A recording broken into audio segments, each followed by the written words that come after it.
Dar, balik lagi sama konten Toko Sound Pro Audio.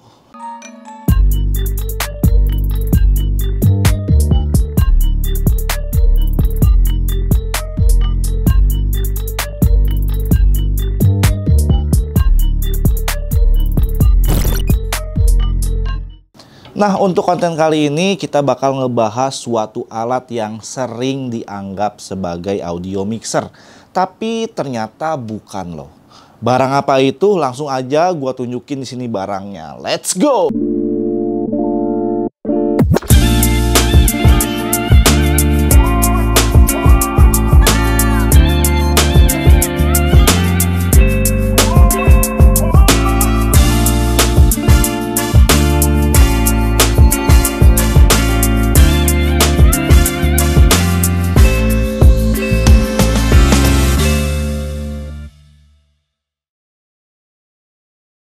Nah, itu dia untuk barangnya ya.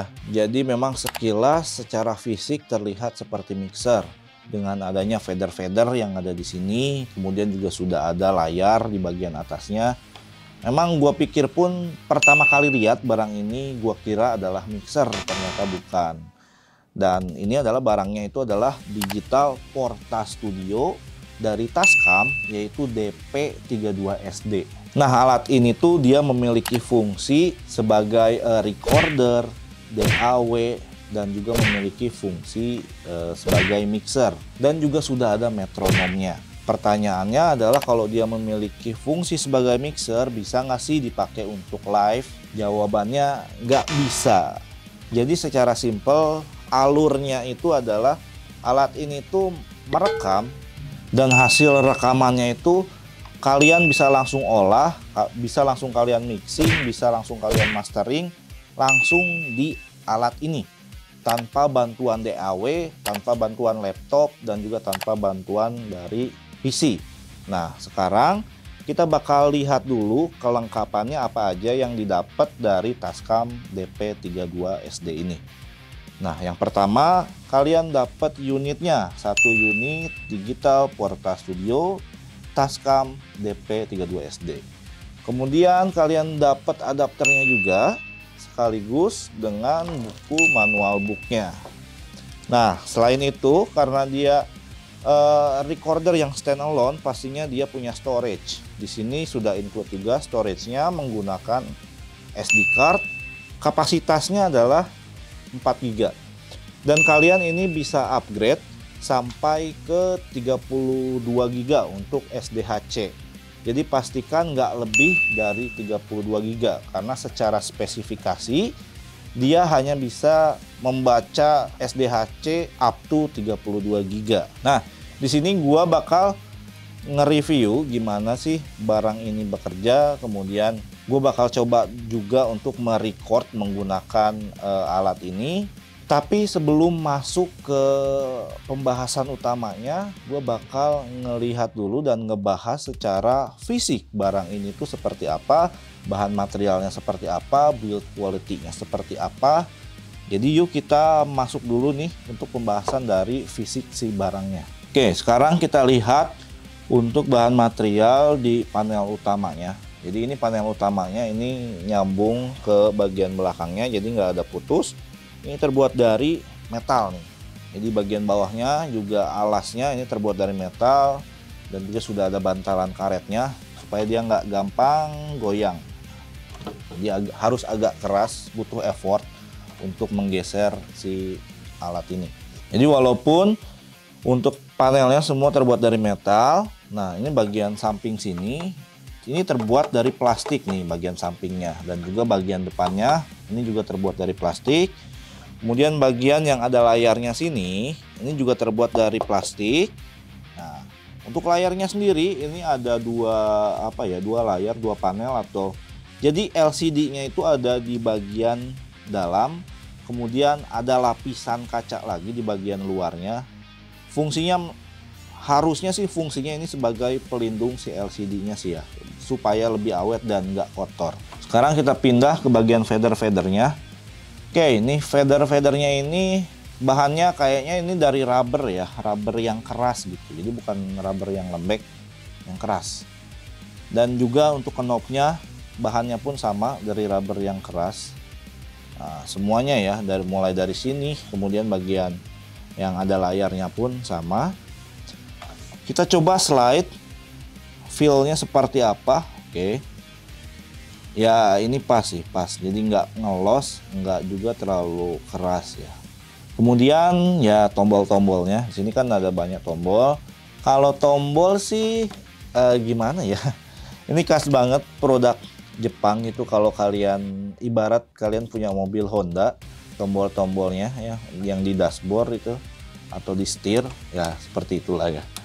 Jadi nggak terlalu enak karena cetak-cetoknya cukup keras. Cetak. Nah, kalau terdengar di mic ini cukup keras ya cetak-cetoknya. Tapi karena rata-rata seperti itu sih ya kalau misalkan produk Jepang ya. Dan kebetulan Tascam ini adalah brand dari Jepang. Dan semuanya loh. Jadi nggak cuma tombol di sini, tombol yang besar pun, tombol record, cetak-cetok gitu ya. Tapi bukan masalah yang besar sih. Yang penting adalah fungsinya itu sendiri gitu. Secara fisik itu aja sih ya. Sekarang gue mau lihat dulu input dan outputnya yang ada di barang ini. Yang pertama di bagian belakang semua, di sini ada input menggunakan XLR combo jack. Ini jumlahnya ada 8, tapi dia kasih namanya bukan 1 sampai 8, tapi alfabet ya, A, B sampai H. Kemudian juga ada stereo output menggunakan RCA, kemudian ada efek send, kemudian ada monitor out, dan ada port untuk adapternya. Nah, di bagian belakang juga ada USB ya, menggunakan ini USB printer ya. Kemudian ada slot SD cardnya dan tombol power on off. Nah, di bagian belakang, untuk bagian belakang di sini ada headphone out untuk monitoring dan juga ada remote. Remote ini seperti ini nih. Biasanya sih memakai foot switch yang seperti ini nih. Nah, biasanya memakai foot switch yang seperti itu ya untuk si DP32SD ini. Nah, sekarang gue bakal pengen nyoba nih untuk nyalain DP32SD ini seperti apa tampilannya ketika nyala. Jadi langsung aja kita nyalain dulu nih barangnya gitu. Oke, jadi ini dia. Ini udah gua nyalain dan ini adalah tampilan menu utamanya atau menu home ya di sini. Nah, bisa kalian lihat di sini adalah menu home. Dan di sini gue bakal ngasih tahu tentang fitur-fitur apa aja yang ada di DP32SD ini. Nah, sesuai nama modelnya yaitu DP32 yang artinya dia memiliki 32 track maksimal di sini. Tetapi secara fisik di sini inputnya dia hanya ada 8 input XLR jack combo. Yang artinya adalah kalau kita mau merecord ya sekali tag itu adalah maksimal hanya 8 input. Dan ini pastinya dibagi ke dalam 4 part ya di sini. Jadi channel 1 sampai dari track 1 sampai 8, kemudian 9 sampai 16, 17 sampai 24 dan 25 sampai yang terakhir adalah 32. Dan di fader-fadernya pun kita sudah bisa lihat karena sudah dikasih info ya di sini 1 sampai 8, kemudian 9 10 stereo, 11 12 stereo. Begitupun selanjutnya sampai ke track yang terakhir, track 32 stereo juga. Dan di sini karena dia sudah memakai adapter, tentunya dia sudah ada phantom power juga. Tetapi phantom power ini sayangnya enggak per channel. Phantom power ini dibagi dua, jadi ada 2 phantom power di mana dia dibagi ke dalam 2 grup. Untuk phantom power yang pertama itu dia dari channel 1 sampai channel 4. Kemudian phantom power yang kedua di sini ada channel 5 sampai channel 8. Nah, itu dia untuk phantom powernya. Kita balik lagi ke area yang fader yang ada di bagian sini. Jadi setiap channel yang ada di sini dia memiliki tombol select dan juga record. Yang artinya record ini kita bisa memilih channel mana aja yang pengen kita record. Contoh di sini gua pengen record channel 1 sampai 4. Tinggal kita pencet 1 sampai 4. Nah, ini kalau kedap-kedip gini dia istilahnya apa ya? Nge-grab Untuk yang nantinya kita record adalah channel 1 sampai channel 4. Dan kemudian untuk yang tombol select di sini, karena dia di sini memiliki fungsi untuk mixing dan juga mastering, tentunya setiap channel harus bisa kita proses atau bisa kita mixing. Nah, makanya sini select ini adalah menunjukkan channel mana yang sedang kita proses gitu ya. Jadi contoh di channel 1 terus kita masuk ke efek gitu kan ya. Kita bisa atur di sini mau gainnya seberapa. Nah, ini hanya berlaku di channel 1 aja. Begitupun untuk channel selanjutnya, tinggal kita select aja nih mau channel berapa yang pengen kita mixing. Itu berlaku semua sampai ke 32 tracknya. Kemudian untuk fitur selanjutnya di sini ada tombol-tombol untuk record, play, stop, forward dan juga rewind, yang dia tombolnya terpisah dan tombolnya lebih besar karena ini adalah tombol utama yang bakal sering kita pakai. Nah, selain itu juga untuk monitornya kita bisa pilih.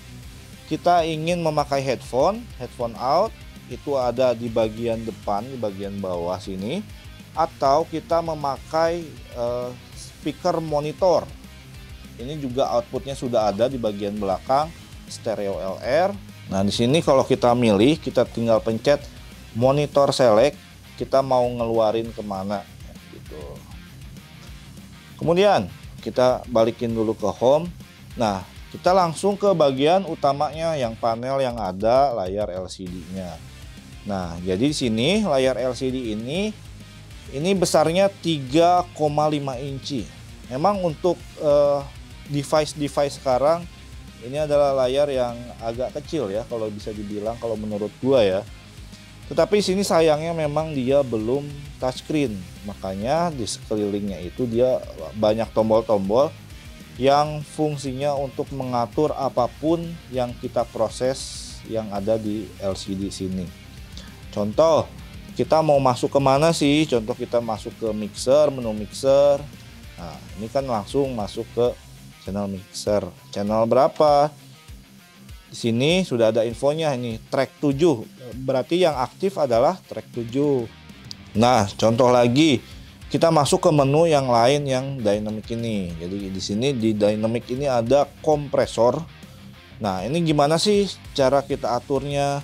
Nah, di sini makanya sini adalah tombol-tombol pendukung di mana kita bisa milih dan bisa ngontrol apapun yang ada di sini. Dan begitupun dengan efek gitu ya. Nah, di sini efek itu juga per channel kita bisa aturnya. Contoh ini di track 7 yang aktif, kalau kita ganti ke track yang 1, nah dia juga ngasih info track 1 yang aktif. Di efek ini kita udah disediain kemudahan juga karena dia sudah secara default sudah ada presetnya. Nah, kita milih di bagian library sini. Nah, sudah ada presetnya nih. Nah, selain kita bisa memakai preset di sini, kita juga bisa membuat preset kita sendiri dan kita bisa save di sini nih. Ada user 1 sampai 10. Jadi kita bisa save di bagian sini. Oke, jadi itu dia untuk fitur-fitur yang ada di DP32SD ini ya, di bagian layarnya itu sendiri. Kemudian untuk bagian recordnya kemana sih? Karena dia standalone, dia memiliki fitur bisa record langsung ke SD card. Nah, SD cardnya itu ada di bagian belakang slotnya. Nah, ini SD cardnya ini agak berbeda dengan device-device yang keluaran zaman sekarang. Untuk DP32SD ini dia support di SD card 4 GB atau SDHC maksimal itu 32 GB. Jadi jangan berpikir kalau kalian pengen storage-nya pengen lebih besar, contoh kalian beli yang 128 GB. Jangan, itu buang-buang duit aja karena si device-nya itu nggak support sampai ke situ. Jadi cukup beli yang 32 GB aja. Nah, selain itu juga ada koneksi USB memakai USB 2.0 di bagian sini. Nah, kemudian Yang nggak kalah penting dari spesifikasi yang sering banget menjadi poin utama adalah performa recordingnya seperti apa sih, sampling rate-nya sebesar apa, kemudian bit depth-nya juga sebesar apa. Nah, untuk si Tascam DP32SD ini dia memiliki sampling rate sebesar 48 kHz dengan bit depth 32 bit. Nah, itu dia untuk garis besarnya ya, secara fitur dan juga spesifikasi. Nah, kalau kalian pengen lihat fitur dan spesifikasi lengkapnya, ini gua kasih gambar aja ke kalian. Kalian bisa pause dulu video ini. Nah, ini dia nih fitur dan spesifikasinya.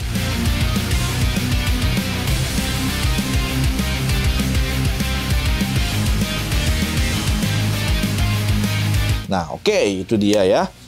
Jadi sekarang habis fitur dan spesifikasi, kita bakal nyoba nih nge-record menggunakan Tascam DP32SD ini. Gimana sih caranya? Jadi yuk langsung masuk ke segmen selanjutnya. Sekarang kita bakal nyoba record ya menggunakan Tascam DP32SD ini. Jadi gimana sih kualitas suaranya dan gimana sih cara nge-recordnya? Oke, sekarang kita bakal masuk ke menu dulu. Jadi yang perlu kita lakukan adalah membuat song atau file suara, file audionya.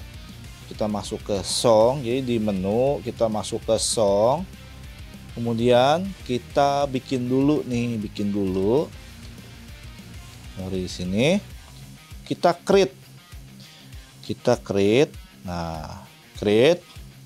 Nah, kita bisa kasih nama nih songnya, namanya apa nih, song, nah, Fong atau Fong, nah,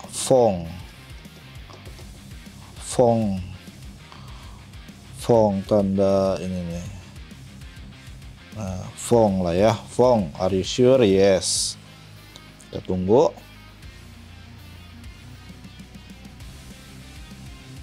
Nah, Fong. Nah, ini sudah ada nih Fong.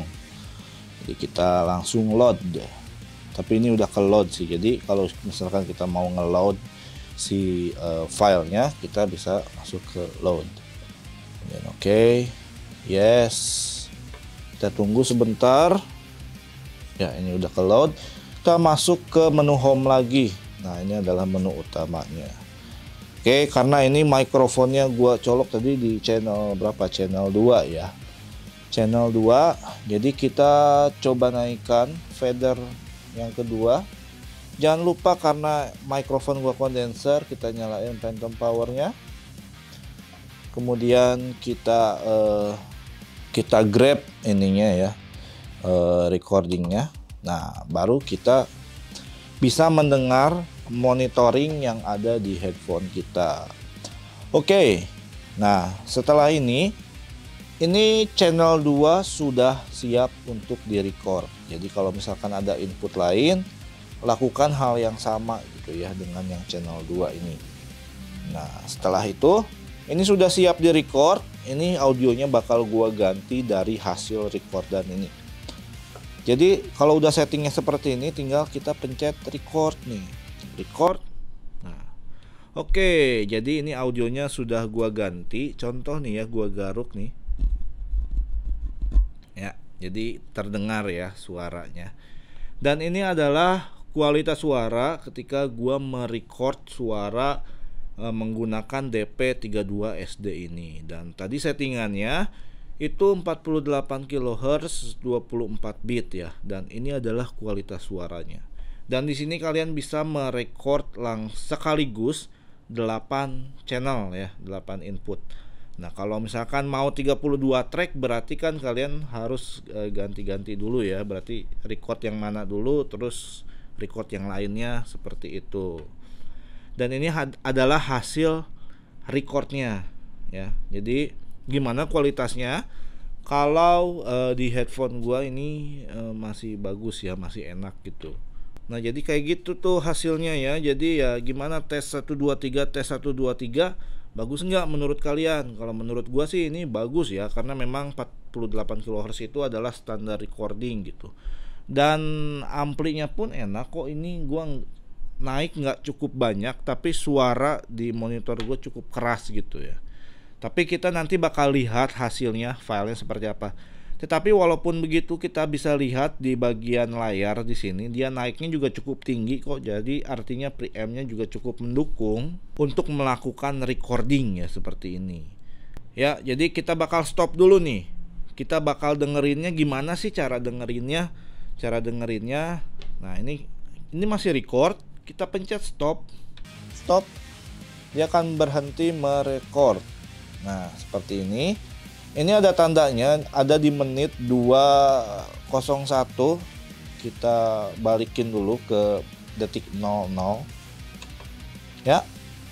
Baru kita pencet play untuk me-playbacknya. Nah, kayak gitu ya. Nah, kalau misalkan mau berhenti tinggal stop. Stop. Nah, kayak gitu. Balikin lagi ke awal.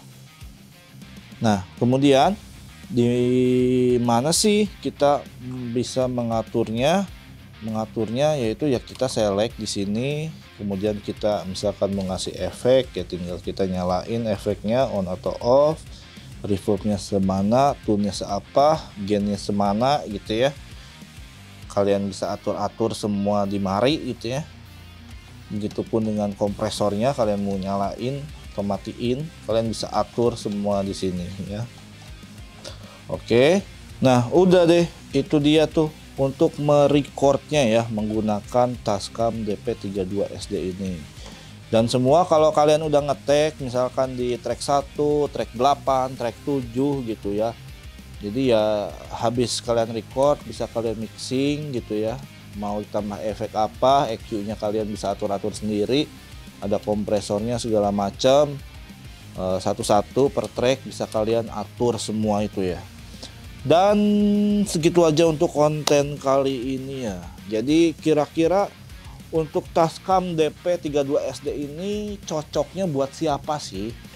Kalau menurut gue pribadi ini cocok banget buat kalian yang punya home recording studio di rumah, maupun kalian yang penyewaan gitu ya, ngerentalin alat-alat recording. Ini alat recording yang nggak makan tempat banyak dan nggak makan device banyak, karena cukup dengan device ini aja kebutuhan recording, mixing, dan mastering kalian sudah terpenuhi. Jadi kalau ini dibilang mixer ya bukan, hanya tampilannya aja yang mirip sama mixer, tetapi secara fungsi itu berbeda. Jadi gimana tuh menurut kalian? Dari interface-nya, dari hasil recordnya, apakah bisa memenuhi kebutuhan kalian? Kalau menurut gue pribadi sih ya, Porta Studio ini mobilitasnya tinggi banget buat kalian yang sering pindah-pindah, berpindah-pindah tempat dari studio 1 ke studio 2, biar nggak mau ribet, Porta Studio ini menjadi solusi buat kalian. Tetapi walaupun dari banyak fitur yang mendukung dalam produksi kalian, ada kekurangan di sini yang menurut gua kekurangan dari si Porta Capture ini, yaitu dia hanya ada 8 input. Jadi walaupun 32 track hanya 8 input, berarti kalian harus gantian kalau misalkan kalian untuk mixing 32 track. Untuk recordingnya tetap harus gantian karena maksimalnya hanya 8. Apalagi kalau misalkan kalian ingin nge-record drum, ya record drum kalau nggak salah itu kan butuh 8 channel. Jadi ya minimal kalian harus ngambil yang seri yang DP32, jangan yang 24, nanti kurang untuk inputnya. Selebihnya untuk fitur-fiturnya itu asik banget dan membantu banget buat kalian yang ingin recording di mana aja, mixing di mana aja dengan cukup satu alat aja. Jadi cukup sekian untuk review singkat dari Tascam DP32SD ini. Karena masih banyak fitur-fitur yang bisa kita ulik dari alat ini. Jadi kurang lebihnya gue minta maaf. Kalau kalian punya pendapat lain atau menyanggah dari pendapat gue yang tadi udah gue sampaikan, kalian bisa langsung tulis aja di kolom komentar. Kalau misalkan kalian pengen request, Bang coba ini dong, Bang coba itu, selagi kita bisa kita bakal bikinin kontennya. Tinggal tulis aja di kolom komentar. Nah, jika kalian berminat langsung membeli seri Porta Studio dari Tascam, Mau itu DP 24, 32, 008, 006, kalian bisa langsung cek aja di Tokopedia Toko Sound Pro Audio. Yang pastinya kalian kalau beli di toko sound memiliki garansi resmi 1 tahun. Dan jangan lupa untuk nantikan konten-konten Toko Sound Pro Audio. Gua pamit dari Toko Sound Pro Audio.